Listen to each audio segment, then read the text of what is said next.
राजस्थान की राजनीति में एक बार फिर से युवा ताकत की परीक्षा शुरू हो चुकी है। यूथ कांग्रेस चुनाव की रणबेरी बज चुकी है। जी हां, और प्रदेश अध्यक्ष पद के लिए 22 नामांकन अब तक दाखिल हो चुके हैं। लेकिन असली मुकाबला अब दो चेहरों के बीच सिमटता हुआ साफ तौर पर नजर आ रहा है।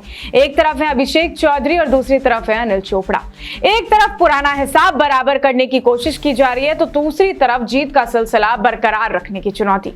तो सवाल बार बार यही आ रहा है, क्या ये सिर्फ चुनाव है या फिर अंदरूनी शक्ति प्रदर्शन?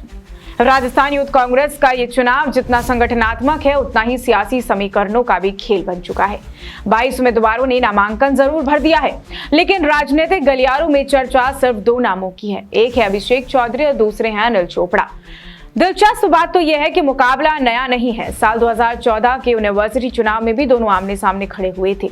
उस वक्त अनिल चोपड़ा ने एनएसयूआई के टिकट पर जीत दर्ज की थी, जबकि अभिषेक चौधरी निर्दलीय मैदान में खड़े हुए थे। अब वक्त बदल चुका है, लेकिन टक्कर वही है। अभिषेक इस बार पुरानी हार का हिसाब चुकता करना चाह रहे हैं, तो अनिल अपनी जीत की विरासत को बनाए रखने की एक बार फिर से कोशिश कर रहे हैं। लेकिन कहानी सिर्फ दो चेहरों की नहीं है, इसके पीछे गुटबाजी की पूरी पटकथा भी चल रही है। लेकिन चोपड़ा को सचिन पायलट खेमे का खास माना जाता है। वहीं पर ही अभिषेक चौधरी को अशोक गहलोत और गोविंद सिंह डोटासरा गुट का समर्थन बताया जाता है। यानी ये चुनाव अब सिर्फ यूथ कांग्रेस का नहीं रहा है, बल्कि बड़े नेताओं का प्रभाव का भी टेस्ट बन चुका है और आपस में बड़े नेताओं का टकराव भी इस दौरान होगा। और कहानी में एक और ट्विस्ट है, नाम है मुकुल कीचड़ का।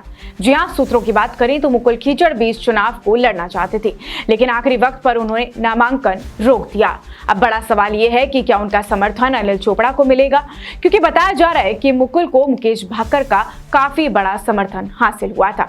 ऐसे में अगर ये समर्थन पूरी तरह ट्रांसफर नहीं हुआ तो अनिल के लिए राह आसान नहीं होगी। वहीं दूसरी ओर अभिषेक चौधरी लगातार संगठन में अपनी पकड़ मजबूत रखने में और करने में जुट चुके हैं और सदस्यता अभियान उनके लिए बड़ा हथियार साबित हो सकता है।